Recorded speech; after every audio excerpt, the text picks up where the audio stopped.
Black swan event का मतलब आप समझते हैं कि कोई भी बंदा ऐसी हरकत करेगा वो मुद्दा किसी दूसरे पे डाल देगा। तो इसलिए इमरान खान ने इसको कहा कि आप इसका जुडिशल कमीशन बनाएं और 3 इदारों के सीसीटीवी फुटेज ले आए, इस्लामाबाद हाई कोर्ट की जिस दिन इमरान खान को अगवा किया गया, और दूसरी GHQ की सीसीटीवी फुटेज, और तीसरी कोर कमांडर हाउस की। लेकिन आज तक ना जुडिशल कमीशन का मुतालबा माना गया, ना वो सीसीटीवी फुटेजेस सामने लाई गई। तो आज ये बात सामने आ चुकी है कि ये सारे जो कुछ हो रहा था या जिस तरह के ताने बाने बुने जा रहे थे कि इमरान खान को बुक करने, इलेक्शन से आउस्ट करने, उनको पार्टी को डिस्पेंडल करने की जो साजिशें थी ये उससे पहले से जारी थी। सिर्फ ये नहीं था कि 9 मई को ड्रामा रचा के जो उसके बाद जो कुछ हमारे लोगों के ऊपर जुर्म किए गए, चादर चार दीवारी की पामाली की गई और उनके साथ जो कुछ हुआ वो सब आपके सामने है, उसकी तफसील में जाए बगैर। बल्कि कल खान साहब से जब हमारी मुलाकात हुई उन्होंने सब कुछ बताया कि किस तरह किंग्स पार्टी में शामिल कराया गया, किस तरह लोगों के ऊपर टार्चर हुआ। और ये भी तारीख में पहली मरतबा हुआ है कि जजेस की फैमिली को, उनके बरादर निस्बती को उठाया गया, इलेक्ट्रिक शॉक लगाए गए, उनसे वीडियोस बनवाई गई। और मुझे बताएं, जब हम अपने कारकुनान की बात करते हैं या करते थे, या हमने मिसिंग पर्सन वाले केस में मैंने कहा था कि सहाफ़ियों को बुलाएं और इनको बाकी हमारे लोगों को बुलाएं, तो चीफ जस्टिस ऑफ पाकिस्तान ने इनकार कर दिया था, जिसमें इमरान रियाज का नाम सबसे आगे था। तो मुझे बताएं, अरशद शरीफ का मामला सब उनके सामने था। तो इस हवाले से तो जो अगर जजेस की फैमिली के साथ ये जुल्म हो सकता है तो हमारे वर्कर्स के साथ क्यों नहीं। और जो चादर चार दीवारी की पामाली हुई, जिस तरह कुछ जो कुछ हुआ वो सब आपके सामने है। और कल इमरान खान साहब ने भी ये बताया कि जिस तरह अटक की एडमिनिस्ट्रेशन जेल की और अडयाला जेल की एडमिनिस्ट्रेशन वो सारी की सारी ISI के पास है। वो वहाँ के,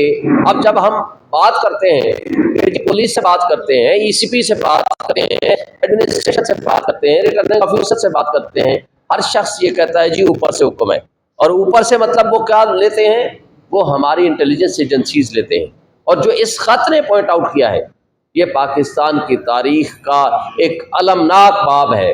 कि जहाँ मुनसिफ जिन्होंने 25 करोड़ आवाम को इंसाफ देना है, उनके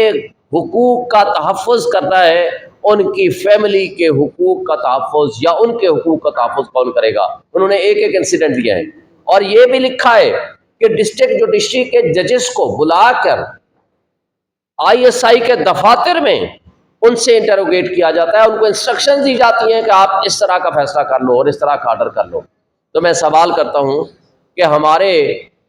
माशाल्लाह मुहब्बे वतन हमारे मुक़्तदर लोगों ने तो दुश्मन के बच्चों को पढ़ाया या पढ़ाना था कि जिन्होंने आप बुलेट ट्रेन चला दी और समंदर में भी ट्रेनें चला दी, तो अपने बच्चों का सबसे पहले आपने वोट चोरी कर लिया, अपने बच्चों को उठा करके जेलों में डाला, अपने बच्चों को उठा करके आपने तशद्दुद किया का निशाना बनाया, अपने इंसाफ देने वाले इदारों के ऊपर इस तरह अटैक किया। तो क्या ये पाकिस्तान, क्या दुनिया की 1000 साल की तारीख आप उठा लें, जिस मुल्क जिस मुआशरे में इंसाफ नहीं होता, ना वो मुल्क तरक्की करता है ना वो कौमें तरक्की करती हैं। आज आपके ऊपर मिसट्रस्ट करता है आपका ओवरसीज, जो आपका बैकबोन है, जिसने आकर यहाँ इन्वेस्टमेंट करनी है, वो इन्हीं हरकतों की वजह से नहीं करते। इसलिए कि जिन अदालतों ने उनको इंसाफ देना है कि वो खुद इंसाफ के मुतलाशी हैं। तो आज मुझे ये बताएं कि किस तरीके से आप मुल्क की मईशत को बेहतर करेंगे। और फिर सबसे बढ़कर काबिल अफसोस और सबसे ज्यादा शर्मनाक बात अफसोस से कहना पड़ता है वो ये है कि वो कठपुतली वजीर आजम और वो कठपुतली लोग जिन्होंने फॉर्म 45 के जरिए यहाँ इक़्तिदार पे कब्जा किया है, डाका जनी किया है, उन्हीं लोगों की मदद से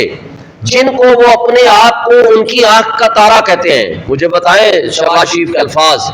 एक तो वो अलग बात है कि वो कहता है बेगर्स आर नॉट चूजर्स, वो खुद भी भिखारी है और कौम को भी भिखारी बनाना चाहते हैं। दूसरी तरफ वो कहता है मैं अपने मुल्क की एस्टैब्लिशमेंट का आंख का तारा हूं। तो जिनके खिलाफ आपने इंक्वायरी करनी है,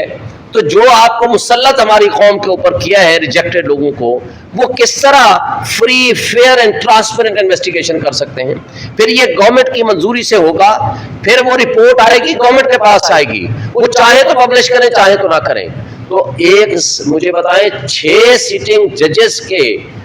लोगों को तो सिक्योरिटी नहीं है, तो क्या वो सिंगल जज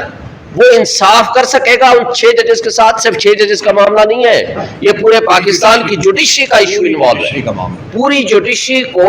کس طریقے سے آپ انڈر دی کارپیٹ ڈالنے کی، یہ تو ایک سازش ہے کہ آپ جو کسی ریٹائرڈ بندے کو بٹھا دیں گے اور وہ گورنمنٹ لائے گی اپنی مرضی کی، وہ ریکمنڈیشنز لائیں گے اور اپنی مرضی کے وہ چاہیں گے تو پبلش کریں گے، چاہیں تو نہ کریں گے۔ اور 2 مثالیں اسی قاضی فائزہ صاحب کی ہمارے پاس موجود ہے۔ میمو گیٹ، سپریم کورٹ نے جوڈیشل کمیشن بنایا جس کی سربراہی قاضی فائزہ کے پاس تھی، اور کوئٹہ انسیڈنٹ جس میں وکلا شہید ہوئے تھے، سپریم کورٹ نے جوڈیشل کمیشن بنایا جس کی سربراہی قاضی فائزہ صاحب نے کی تھی۔ اور ایک چھوٹی سی، حالانکہ وہ غلط بات تھی کہ آڈیو لیکس کسی کے نہیں کر سکتے، آڈیو لیکس کے اوپر اسی گورنمنٹ نے پچھلے سال ایک کمیشن بنایا جو سٹنگ ججز پہ مشتمل تھا، جو قاضی فائزہ صاحب اور چیف جسٹس اسلام آباد ہائی کورٹ اور chief justice Balochistan high court کی سربراہی میں تھا۔ تو مجھے بتائیں کہ یہ اتنا بڑا ایشو ہے، اس کو آپ سٹنگ ججز، آپ سپریم کورٹ کے 14 ججز جو اس وقت 14 یا 15 ججز موجود ہیں، 15 ججز، ان کو چاہیے کہ وہ سارے بیٹھیں، کیونکہ ملک کے 25 کروڑ عوام اپنے آپ کو غیر محفوظ سمجھتے ہیں، وہ اس وقت ڈیسپریٹ ہیں، نا امید ہے اس سسٹم سے، اور ہمارا یوتھ جس نے اس ملک کی بقا اور ملک کا مستقبل ان کے ساتھ مشروط ہے، وہ اس پورے گندے نظام سے وہ بالکل مایوس ہو چکا ہے۔ یہی وجہ ہے کہ پچھلے 1 سال 1.5 سال کے اندر 15 لاکھ آپ کا پروفیشنل اس ملک کو چھوڑ کے چلا گیا ہے۔ آج آپ کا کیپٹل فلائٹ ہے، پورا ملک کے لوگ پیسے لے کے یہاں سے بھاگ رہے ہیں، تو اس طریقے سے ملک نہیں چلا کرتے۔ اب میں آخر میں آتا ہوں آپ کو اپنے ڈیمانڈز کی طرف، کیونکہ ٹائم ہم نے بہت لے لیا۔ وہ یہ ہے کہ فوری طور پر اس میں سپریم کورٹ کے سٹنگ ججز، کمپلیٹ فل کورٹ، وہ بیٹھے اور اس کی آزادانہ انکوائری کرائے، اور وہ اس کے اندر پبلک نوٹس کرے، جہاں پرائم منسٹر ہو، جہاں ایجنسیز کے لوگ ہوں، اور جو بھی لوگ ہیں ان کو بلائے، ان کے خلاف انکوائری کرے اور ساری پبلک اس کو دیکھے، ٹرانسپیرنٹ طریقے سے ہو۔ یہ بند کمروں کی